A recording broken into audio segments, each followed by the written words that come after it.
నమస్తే, welcome to Suman TV. ప్రస్తుతం మనతో పాటు ఉన్నారు యూసీఎస్ ఇన్ఫోటెక్ నుంచి ఉదయ్ గాడిపత్రి గారు. సార్తో మాట్లాడదాం. నమస్తే సార్. సార్, సివిల్ ఇంజనీరింగ్ మామూలుగా ఇంజనీరింగ్ చేసే వాళ్ళు చాలామంది సెలెక్ట్ చేసుకునేది సివిల్ ఇంజనీరింగ్. అంటే దీంట్లో గ్రోత్ ఎలా ఉంటుంది? మామూలుగా చూసుకుంటే ఇది ఎడ్యుకేషన్ అయిపోయాక when ever coming to job దగ్గరికి వచ్చినప్పుడు వీళ్ళకి 13,000 అంటే బిలో 20,000లో జాబ్ చేస్తున్నటువంటి పరిస్థితి కనిపిస్తుంది. ఎందుకు అంటారు? చాలామంది సివిల్ ఇంజనీరింగ్ ఎందుకు సెలెక్ట్ చేసుకుంటున్నారు? మరి ఇలాంటి స్టూడెంట్స్ మీ దగ్గర వచ్చినటువంటి సందర్భాలు ఏమైనా ఉన్నాయా? ఒకసారి ఇది ఒక డిఫరెంట్ కేస్ మేడం. ఎందుకంటే చాలామంది ఇంటర్మీడియట్ అయిపోయిన తర్వాత గైడెన్స్ ఉండదు. బేసిక్గా చాలామంది స్టూడెంట్స్కి గైడెన్స్ ఉండదు. ఆ గైడెన్స్ లేకపోవడం వల్ల ఫస్ట్ వాళ్ళకి వచ్చే మైండ్లోకి వచ్చేది ఏంటంటే మనం మంచిగా కన్స్ట్రక్షన్లోకి వెళ్దాము, మనం ఒక బిల్డింగ్ కట్టాలి, ఇటువంటి ఐడియాలజీతో ఏమవుతుందంటే సివిల్ ఇంజనీరింగ్ జాయిన్ అవుతారు. సివిల్ ఇంజనీరింగ్ అనేది చాలా ప్యాషన్తో జాయిన్ అవుతారు madam. The most passionate students అంటే ఇంజనీరింగ్ స్టూడెంట్స్లో సివిల్ ఇంజనీరింగ్ స్టూడెంట్స్. సో వాళ్ళు ఏంటంటే ఒక డిఫరెంట్ ఆర్కిటెక్చర్ బిల్డింగ్ కడదామని చెప్పేసి అది ఎలా వర్క్ అవుతుంది అది నేర్చుకుందాం అని చెప్పేసి వాళ్ళకి చాలా ఎంతూసియాస్టిక్గా ఉంటారు, చాలా ప్యాషనేట్గా ఉంటారు. ఇంజనీరింగ్ చదివేటప్పుడు కూడా చాలా ప్రౌడ్గా వాళ్ళలో చాలా ప్రౌడ్ ఫీలింగ్ ఉంటుంది. సివిల్ ఇంజనీరింగ్ అనేది వాళ్ళకు ఒక ప్రౌడ్ ఫీలింగ్ ఉంటుంది. బట్ రియాలిటీకి వచ్చేసరికి ఏంటంటే మేడం వాళ్ళని ఎలా చూస్తున్నారంటే ఒక స్లేవ్స్ లాగా చూడటం అలా చేస్తూ ఉన్నారు. సో వాళ్ళని తీసుకుంటే కనుక చాలా కన్స్ట్రక్షన్ కంపెనీస్ సైట్ ఇంజనీర్గా తీసుకుంటారు, చాలా తక్కువ పే చేస్తారు. నేను చూస్తున్నాను కదా, 12,000 15,000 అలా పే చేసేసి అకామిడేషన్ అనేది ఫిక్స్డ్ అకామిడేషన్ ఉండదు వాళ్ళకి. సో ఒకసారి ఒక చోటుకి వెళ్ళమంటారు, ఇంకోసారి ఇంకో చోటుకి వెళ్ళమంటారు. సో అకామిడేషన్ అనేది ఒక చోట ఉండకపోవడం వల్ల ఏంటంటే రెంటల్ ప్రాబ్లమ్స్ కూడా ఉంటాయి వీళ్ళకి. అట్లానే వర్క్ అవర్స్ కూడా సమ్ టైమ్స్ ఆడ్ అవర్స్ ఉంటాయి. అట్ ద సేమ్ టైం ఏంటంటే వీళ్ళకి సాటర్డే సండేస్ ఆఫ్స్ ఉండవు, సండే కూడా ఉండదు. సమ్ టైమ్స్ సాటర్డే వీళ్ళకైతే వర్కింగ్ డే, సండే అయితే డెఫినెట్గా సండే ఒక్కొక్కసారి వర్క్ చేయమంటారు. అప్పుడు వాళ్ళు ఏంటంటే వీళ్ళకి మళ్ళీ హాలిడేస్ కూడా ఒక్కొక్కసారి ఉండవు. సమ్ టైమ్స్ ఎలా ఉంటుంది అంటే ఎందుకు వచ్చాంరా ఈ ఫీల్డ్కి అన్న రిగ్రెట్ చాలా మందిలో ఉంటుంది. ఎందుకంటే వీళ్ళని స్క్వీజ్ చేస్తారు కన్స్ట్రక్షన్ సైట్లో కావచ్చు. కన్స్ట్రక్షన్ సైట్లో ఏంటంటే కొంచెం సేఫ్టీ అనేది చాలా ఇంపార్టెంట్ ఉంటుంది. కొంతమంది ఆ సేఫ్టీ మెజర్స్ కూడా ఫాలో అవ్వరు, దానివల్ల ప్రాబ్లమ్స్ వస్తాయి, కొంతమంది ఇంజురీస్ కావచ్చు. సో వీళ్ళు ఏంటంటే ప్యాషనేట్ తోటి నేర్చుకుంటారు, జాబ్ చేయాలని చూస్తారు. రియాలిటీ అనేది అప్పుడు చివరిలో అర్థమైంది.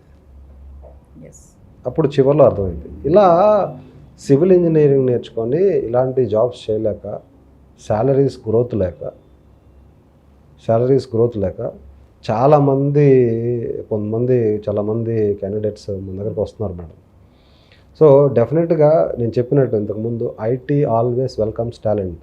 ఇక్కడికి వచ్చేసి అక్కడ పడ్డ హార్డ్ వర్క్లో ఒక 10 to 15% ఇక్కడ పెట్టినా వాళ్ళు సర్వైవ్ అవుతారు.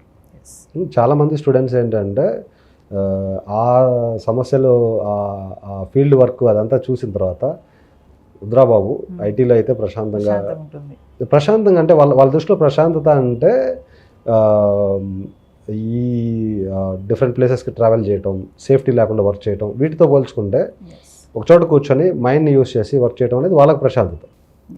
సో అట్లా చాలామంది సివిల్ ఇంజనీర్స్ ఏంటంటే ఈ ప్యాకేజెస్ సరిపోకపోవటం వల్ల, ఈ డిఫరెంట్ లొకేషన్లో వర్క్ చేయడం వల్ల, సేఫ్టీ మెజర్స్ లేకపోవడం వల్ల, గ్రోత్ లేకపోవడం వల్ల, ఫ్యామిలీ వర్క్ లైఫ్ బ్యాలెన్స్ కూడా ఉండదు వాళ్ళకి.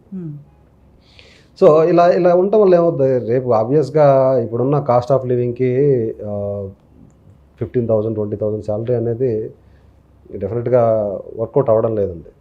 సో దానివల్ల ఏంటి, మ్యాచెస్ దగ్గర కూడా పెద్ద సమస్య వస్తుంది స్టూడెంట్ చాలా మందికి. ఖచ్చితంగా శాలరీ అడుగుతారు కదా. ఇప్పుడు అసలు 2 lakhs అంటే ఒక శాలరీగా పరిగణిస్తున్నారు, కానీ 1 lakh అనేది శాలరీగా చాలా మంది చూడట్లేదు.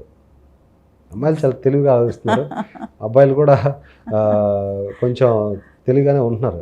సో బేసిక్ ఏంటి, 1 lakh శాలరీ అంటే సేవింగ్స్ ఎంత ఉంటున్నాయి? హైదరాబాద్ లాంటి సిటీస్లో అయితే సేవింగ్స్ ఒక 20,000 30,000 ఉంటున్నాయి. ఈ విధంగా ఆలోచిస్తున్నారు అమ్మాయిలు చాలా తెలివైన వాళ్ళు. నేను ఫ్యూచర్ కొంచెం డిపెండ్స్ కదా సార్, మరి అన్ని ఆలోచిస్తారు కదా. సో 2 lakhs శాలరీ అనేది ఒక శాలరీ లాగా పరిగణిస్తున్నారు. Yes. సో అటువంటి దృష్టిలో పెట్టుకొని చాలా మంది సివిల్ ఇంజనీర్స్ ఐటీ వైపు స్విచ్ అవుతున్నారు. ఎస్, అంటే ఇప్పుడు సివిల్ ఇంజనీరింగ్ చేసిన వాళ్ళందరూ కూడా ఇలానే ఇబ్బందులు ఎదుర్కొంటే మీరు కొన్ని సమస్యలు చెప్పారు. అంటే అందరూ కాదు మేడం, అందరూ కాదు. కొంతమంది కొంచెం సబ్జెక్ట్ మీద ఎక్స్ట్రాడినరీగా నేర్చుకుని, కొంతమంది నార్మ్ మాత్రంగా నేర్చుకుంటున్నారు కదా, వాళ్ళు ఏంటంటే సైట్ ఇంజనీర్స్గా ఇట్లా జాయిన్ అయ్యి ఇబ్బంది పడుతూ ఉన్నారు. గ్రోత్ ఉండదు అంటారా సివిల్ ఇంజనీరింగ్లో? సివిల్ ఇంజనీరింగ్లో కంపారిటివ్లీ ఐటీలో ఉన్నంత గ్రోత్ అయితే ఉండదండి. ఐటీలో I seen many people who are drawing 6 lakhs per month, 7 lakhs per month. ఇట్లా ఐటీలో నేను చాలామందిని చూస్తున్నాను. ఐటీలో ఇప్పుడు నేనున్నాను, నాది 48 lakhs per annum. Okay, so ఇట్లా చాలామందిని చూస్తే మంచి శాలరీస్ తోటి ఐటీలో ఉన్నారు. ఇంత శాలరీస్ మనం సివిల్లో ఎక్స్పెక్ట్ చేస్తామని చెప్పేసి సివిల్లో ఇంత శాలరీస్ రావు మేడం. చాలామంది ఐటీ సైడ్ అంతా కూడా కొంచెం చాలా ఇబ్బందులు ఉంటాయి, హెడేక్ రా బాబు ఎందుకు వచ్చాము ఐటీ సైడ్ అని కూడా కొంతమంది అలా కూడా మాట్లాడుతున్నారు. వాళ్ళు ఒకటి చెప్పాలి, నథింగ్ కమ్స్ ఈజీ అండి. డెఫినెట్లీ ఇంత శాలరీస్ ఇస్తున్నారంటే డెఫినెట్గా మనం దానికి తగ్గట్టు ప్రెజర్ తీసుకోవాలి కదా. అసలు జాబ్ రావటమే అదృష్టం. కొంతమంది జాబ్ వచ్చిన తర్వాత ఈ వర్క్ ఈ ప్రెజర్ మనం ఎక్కడ పడతామని చెప్పేసి అనుకుంటారు. కొంతమంది జాబ్ లాగే ఇబ్బంది పడుతున్నారు. జాబ్ ఉందని చెప్పేసి మనం ఆనందపడాలి. సో డెఫినెట్గా మంచి శాలరీ ఇచ్చేటప్పుడు ఖచ్చితంగా మనం ప్రెజర్ తీసుకోవడానికి రెడీగా ఉండాలి. మంచి ప్యాకేజెస్ మనం ఎక్స్పెక్ట్ చేస్తున్నప్పుడు డెఫినెట్గా మనం రెస్పాన్సిబిలిటీస్ తీసుకోవడానికి రెడీగా ఉండాలి.